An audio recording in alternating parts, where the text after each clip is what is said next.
안녕하십니까, 울프입니다. 오늘 아침에 픽한 종목은 롯데칠성입니다.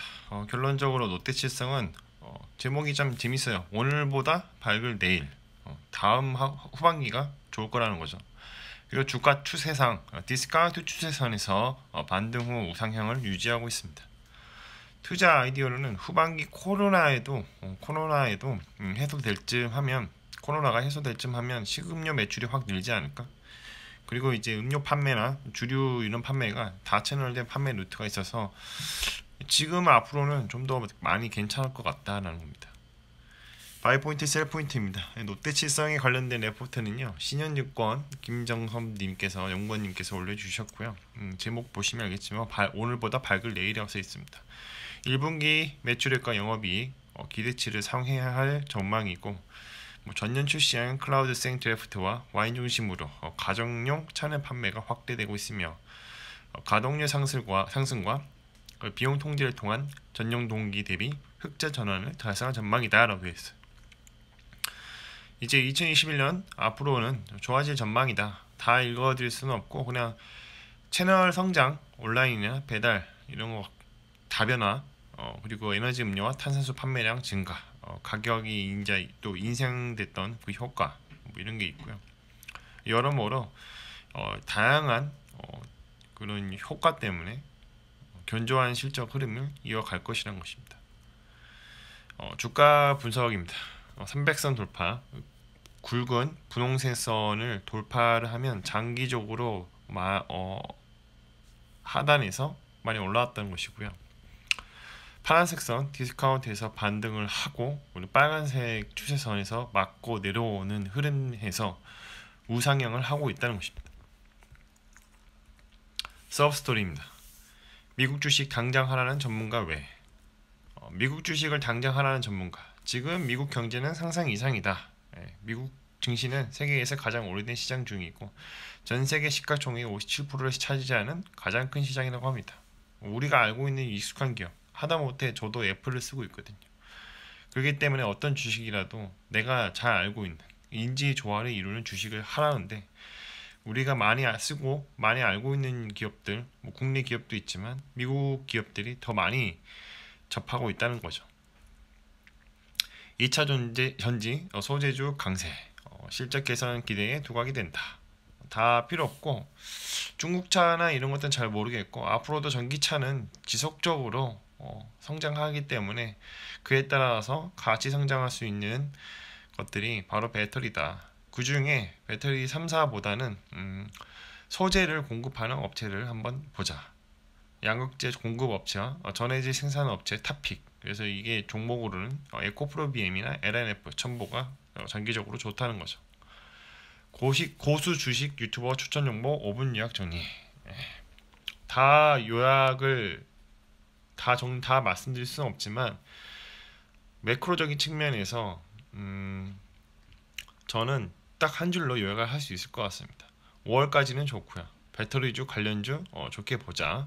구리 슈퍼사이클 초입인 것 같고요. 건설은 지속적으로 좋다. 공매도 공포심에서 공포심을 가지지 말자입니다. 니멤버 나옵니다. 두 가지를 갖고 왔어요. 토지거래 허가구역 지정, 실거주 아니면 오지 말라는 거고요. 이 토지거래 허가구역 지정은 투기 수요를 원천 차단할 수 있지만 이게 가격 안정 하락 효과는 없어요. 그래서 허가구역에 안 묶인 그 주변 지역으로 재건축이나 재개발 기대적으로 또 이제 투자 수요가 이동 가능성이 있다. 그래서 서울의 빌라 수요가 증가되거나 아니면 그 주변의 아파트가 오른다는 거죠. 바이든 징수가 어려운 이유는 주식 거래에 대한 세금이니, 그냥 미국 아저씨들이 주식 안 팔고 그냥 기다리는 경우가 대부분이에요. 그래서 짧은 기간 단타 하시는 분도 미국 아저씨도 계시겠지만 대부분은 오랫동안 들고 갈 사람들이 많기 때문에 다양한 또 그리고 방법으로 세금을 회피하기 때문에 바이든 징수가 결론적으로 주식 차익에 대한 징수가 어려운 부분이 좀 많다는 겁니다. 세 가지 뉴스 기사, 세 가지 기사가 나오면 주식시장이 최저점이다. 그때가 언제일까? 세 가지가 뭘까? 폭락 후에 세 가지 KMPC가 얘기했습니다. 폭락 후에 저성장 관련된 기사가 뜨거나 뉴 노멀 완전 새로운 세계다 그 기사가 뜨고, 또 이제 고용 없는 성장은 오래 못 간다 뭐 이런 기사가 뜨고, 또 이제 과도한 부채로 폭락이 올 것이다 이러한 키워드가 뜨면 그때가 최저점이라는 겁니다. 그때 경제 석학들이 이러한 키워드를 쓰면서 비관론을 쏟아낼 때 그때 주식을 사면 된다고 합니다. 이호석 팀장님의 텔레그램에서 좀 갖고 왔는데요. 치솟는 구리 가격 그래도 변함없을 연준. 예. 지금 구리가 닥터코퍼라고 해서 산업재의 일부입니다. 계속 구리 선물 가격이 상승하고 있고요. 반면에 이제 장단기 금리 차이는 이제 안정되고 있다. 장단기 금리 차이가 바로 경기에 대한 기대를 반영하고 있는 건데요. 이게 많이 안정화되고 있다는 겁니다. 항상 버블은 있다. 버블의 붕괴는 일순간에 오는 게 아니라고 합니다. 일순간의 급락은 이 버블의 붕괴가 아니라 시스템 붕괴 이슈죠. 서브프라임 모기지론이 바로 미국이 잘못해서 벌어진 일이고요. 이게 바로 금융 시스템의 위기로 붕괴로 온 것이고, 코로나라는 그 병 때문에 일시적으로 국가 시스템이나 내부의 사람들이 살고 있는 그런 사회 시스템이 잠깐 붕괴가 된 것입니다. 그래서 급락이 온 것이죠. 한편 미국의 달러 자산 버블은 역사적으로 붕괴된 적이 없다고 합니다. 그래서 M2는 항상 증가하고, 제일 중요한 거는 너무 급하게 증가되면 안 된다는 거죠. 그러나 그 기울기는 항상 음이 아닌 양으로 간다는 겁니다. 이게 우리가 잊지 말아야 할 중요한 사실입니다. 이 말을 다시 한번 바꿔서 말하면 현금 가치가 점점, 화폐 가치가 점점 하락하고 있다. 쓰레기가 돼가고 있다. 라는 겁니다. 이번에도 또 이호스 팀장 텔레그램을 갖고 왔는데요. 실적 장세로 넘어가는 게 맞나요? 결론적으로 이거는 설명이 안 된다는 겁니다.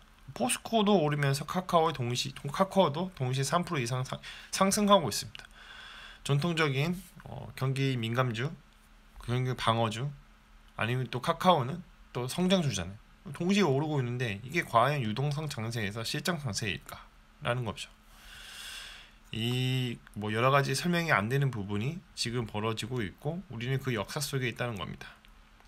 하여튼 중요한 거는 여전히 지금 압도적으로 큰 디플레이션 압력이 계속 작용하고 있으니 이게 어디까지 가는지 한번 지켜봐. 시간이 흘러가야 우리가 알 수 있을 것 같습니다. 마무리입니다. 가격은 어떻게 결정되는가? 수요와 공급의 법칙을 따르는 거고요. 펀더멘털을 유지하면서 어떤 특정 가격이, 어떤 특정 공시나 뉴스나 호재거리에 의해서 리얼 옵션 가치가 반영이 됩니다. 바로 가격의 이슈가 발생하는 것이죠. 이때 주가는 계단식으로 상승을 하게 되고요. 경우에 따라서 가속화가 발생해서 리얼 옵션 가치가 최대치로 발생하는 경우가 생깁니다. 이럴 때 사람들은 이제 생각을 하는 거죠. 왜냐하면 가격이 바뀌었으니까 사람들의 생각이 바뀌고 매수하는 사람, 더 매수하는 사람이 있을 것이고 더 매도하는 사람이 있을 것입니다. 그러다 보면 시간이 지나면 주가의 흐름은 결국 리얼 옵션 만기에 수렴하게 되죠. 모든 가격은 시간에 종속되어 있습니다. 자, 오늘은 롯데칠성에 대해서 말씀을 드려봤고요. 롯데칠성 오늘보다 밝은 내일 하반기가 더 좋을 것 같다. 그리고 주가 추세상 디스카운트 추세선에서 반등 후 우상향을 유지하고 있다.